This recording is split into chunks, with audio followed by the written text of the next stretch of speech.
Gua masih berkeyakinan ketika negara tidak jelas tujuannya, maka ke bawahnya yang menjadi tidak jelas. Ya pasti itu.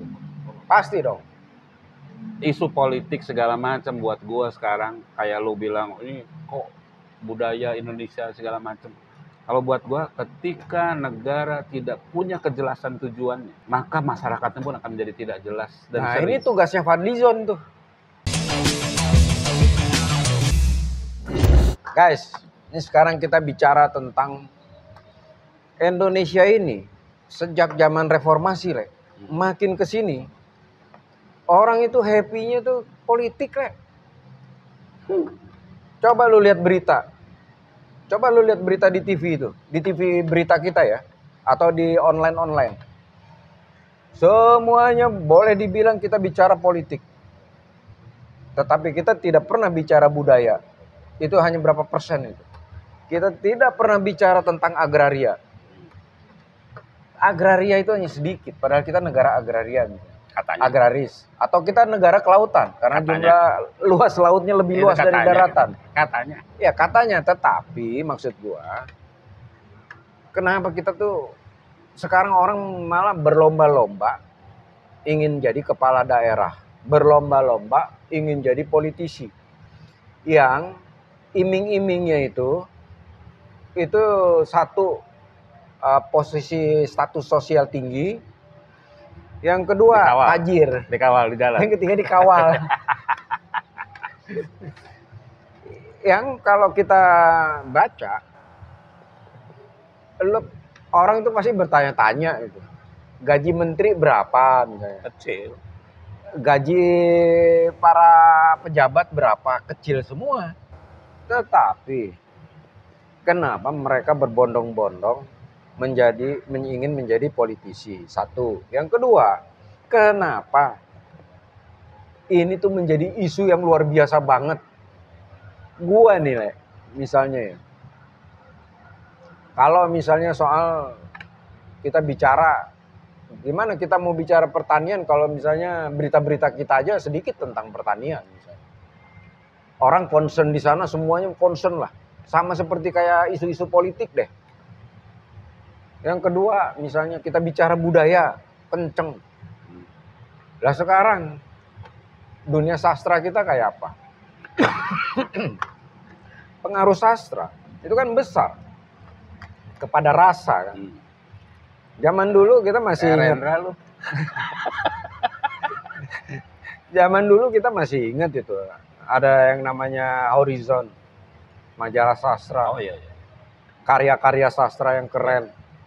Film-film yang berkaitan dengan adab, dengan budaya kita. Tapi itu menarik sih, Dad. Kalau gua pertama kayak tadi tuh negara, lo bilang negara agraris, negara laut, itu katanya, Dad. Ada lagunya malah, nenek moyangku Iya, benar. seorang pelaut. Kalau gua mengatakan itu jargon. Serius. Lah, kalau jargon kayak zaman dulu kan masih zaman Orde Baru yang dianggap katanya rezim yang paling represif. Cintai produk Indonesia. Bukan jargon tuh gini maksud gua. Negara agraris. Coba dituangkan dalam undang-undang apa bahwa kita negara agraris? Gak ada. Negara kepulauan, gak ada. Iya, itu jargon-jargon yang diucapkan oleh para politisi untuk kepentingan mereka aja. Ketika ada kepentingan politik gitu. Nah, itu satu. Kalau yang kedua, tadi lu ngomong soal sastra. Nah, ini dalam konteks sastra, khususnya seni lah ya. Ada adagium atau apalah ya sebutnya, ada kepercayaan gini. Karya sastra yang tinggi itu lahir dari ketertindasan. Nah itu di Indonesia nggak pernah lahir. Bukan. Ketika Orde Baru dianggap represif, karya sastranya hebat-hebat. Bumi manusia. Iya dong. Iya kan ketika represif lahir itu sastra. Atau contoh di negara lain, ketika Uni Soviet, karya sastranya hebat, Boris Pasternak segala macam. Tapi ketika Gulag, ketika pecah gitu ya, nggak ada lagi. Itu ada statement seperti itu, tapi abaikan itu. Yang kedua, kalau lu menanyakan sastra gitu segala macam, ada menarik pergeseran. Lu pernah nyinggung beberapa bulan yang lalu soal kenapa ya kita ini film didominasi oleh horor. Iya. Tapi yang menarik, ini 6 bulan terakhir di tahun 2024, konten ya atau isi cerita film di Indonesia yang lagi naik itu bukan horor, horor itu turun. Yang naik apa? Yang naik itu justru sekarang kayak Romance, drama. Drama.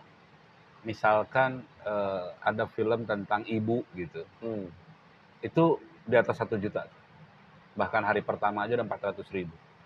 Kemudian komedi naik. Ini bahwa masyarakat kita juga bergeser. Yang terakhir dari gua adalah soal kenapa orang ngomongin politik. Kalau buat gua simple. Pengangguran naik. Yeah. Orang nganggur apa sih, gibah aja netizen kasih istilahnya kaum rebahan kalau istilah orang gitu. Apa yang ngomong ngomentari ini, padahal dia juga nggak ngerti. Tapi once ada kesibukan orang tidak punya cukup waktu untuk nulisin itu di sosial media ya. Dan kedua, ini ada masih budaya titisan dari Orde Baru nih. Apa tuh? Di dalam dunia politik pun orang yang berani bicara itu sangat dikasih aplaus. Jadi orang yang kritis banget itu dikasih aplaus. Padahal kadang-kadang salah juga. Kadang-kadang itu tidak substansi. Ya. Harusnya yang kita hargain misalnya adalah yang dia memberikan pemikiran yang keren, terobosan yang baru, restorasi, perubahan. Tetapi kenyataan sekarang asarame. Guru besar mendem. Artinya kan kita nggak percaya kampus tuh sekarang. Oh iya. Ya. Nah ini kan bagian dari budaya juga dan bagian dari ada sesuatu yang berubah di masyarakat kita. Ya. Lu lebih percaya kepada medsos ketimbang kepada guru-guru besar. Ya. Benar. Itu mengerikan itu. Mengerikan. Berarti kampus harus bikin sosmed. Nah kalau tadi yang panggung hiburan itu yang sekarang yang namanya humor itu sangat menjadi antusiasme dari publik. Ya susah kalau orang nggak punya, yang ngapain lagi kalau dia nggak ada hiburannya itu ketawa-tawa. Kalau dia kagak ketawa-tawa makin banyak itu yang stres itu. Nah, itu artinya kan dalam tanda petik orang nggak punya kesibukan yang cukup. Negara kecil aja, negara kota kayak Singapura itu satu kota lah. Tidak punya cukup waktu loh rakyatnya untuk nonton, untuk netizen. Jadi netizen. Iya. Nah, karena dia sudah cukup waktu. Nah makanya tapi buat gua nih, gua masih berkeyakinan ketika negara tidak jelas tujuannya, maka ke bawahnya yang menjadi tidak jelas. Ya pasti itu, pasti dong.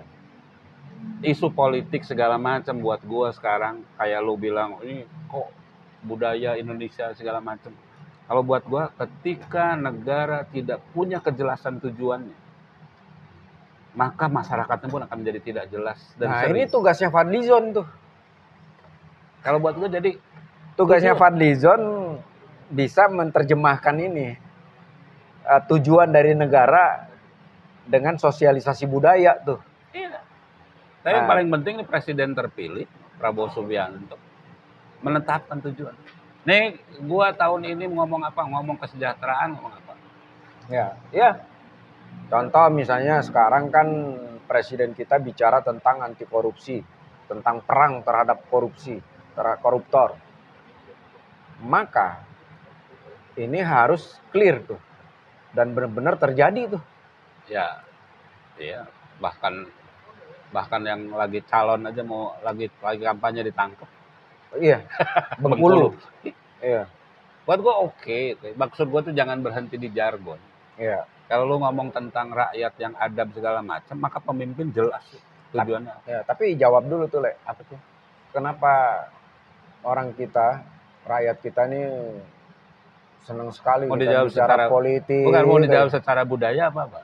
Ada budaya di kita. Ada yang bilang mengatakan begini. Masyarakat Indonesia tuh lompat. Bagus dong kuantum. Maksudnya gini. Di sejumlah negara maju budaya baca dulu, baru budaya tutur. Indonesia langsung ke budaya tutur. Makanya dongeng segala macam menjadi kan menidurkan anak di zaman dahulu budaya tutur, dongeng. Dongeng. Budaya bacanya masih rendah. Bayangkan baca di Indonesia, ini hasil risetnya. Di Indonesia, satu orang Indonesia, satu buku itu diselesaikan dalam 14 bulan. Ya. Sementara di luar negeri, 1 bulan rata-rata menyelesaikan 3 buku. Ya. Itu kan budaya baca rendah. Literasi. Jadi kalau lu ngomong, ini orang asal rame dipuji segala macam. Kenapa? Karena budaya baca rendah. Sehingga ketika apapun yang ngomong asal seru. Ya. Nah, itu kan kelihatan karena kalau budaya bacanya bagus, maka cara berpikirnya akan bagus, maka cara ngelihat isunya pun akan benar. Ya. Akan dalam. Itu ada yang mengatakan bahwa budaya kita tuh lompat ke budaya tutur. Ya. Dan celakanya ketika kita juga masih budaya tutur, tiba-tiba masuk ke budaya medsos. Supaya tutur langsung nulis. Jadi masuk budaya instan, di mana orang itu untuk membaca buku itu semakin rendah. Kita bisa lihat sekarang toko besar, toko buku ya, kayak Mizannya udah tutup. Gulung tikar, lu gila. Ada beberapa ada beberapa meskipun kecil di YouTube gue lihat ada channel-channel yang membahas buku tuh. Hari ini ada buku ini. Nah, cuman kecil. Tapi itu harus dikembangkan. Iya, artinya kan ini harus ada sebuah jawaban. Harus ada sebuah action, harus ada sebuah political will. Gimana budaya kita ini bisa menjadi budaya yang kuat ya. Contoh misalnya kita kayak budaya kuliner. Yang lain adalah kita bisa mencontoh negara lain kuliner ya. Di kita yang namanya kelepon, lemper, onde-onde atau apa itu sangat tidak populer. Sangat tidak populer. Lu ke Singapura, budaya ketika lu ngomong food street gitu, itu makanan itu deh. Ya, nah makanya artinya maksud gua di negara maju misalnya kayak Jepang, Korea, makanan pangan-pangan tradisional mereka malah itu populer dan bahkan populer di kita. Padahal nggak cocok sama lidah kita. Persoalannya karena di kita tidak kreatif. Betul. Kelepon dari dulu ya kayak begitu sampai sekarang. Kue putu dari dulu sampai sekarang kayak gitu. Kalau di luar itu banyak gimmicknya. Entah itu dari packagingnya, entah itu dari toppingnya, dari apa, kreasinya. Dan yang paling penting, kayak di Korea gitu. Di drakor itu setiap adegan, ada adegan makan. Iya. Makanan-makanan Korea. Iya, di kita enggak. Di kita enggak. Iya, itulah. Tapi menarik kalau buat gue kajian-kajian mengenai budaya seperti itu ya. Tentang minat baca, netizen segala macam. Kalau buat gue udahlah orang kita kasih banyak kesibukan deh, jangan banyak nganggur. Iya. Berhenti tuh. Nganggur dikit main medsos. Dan orang tahu kalau salah di medsos modalnya tinggal materai, permohonan maaf. Ya kan? Iya kan? Selesai dengan itu. Ya udah guys, gimana menurut lo guys? Tapi itu dah soal minat baca itu dah. Itu sebabnya Rocky Gerung susah dikalahkan dalam debat. Karena Rocky Gerung bacanya masih terus. Sementara yang lain berhenti. Ujungnya kalau kalah debat mau mukul. Saya bangga, saya resah, saya Indonesia. Kalian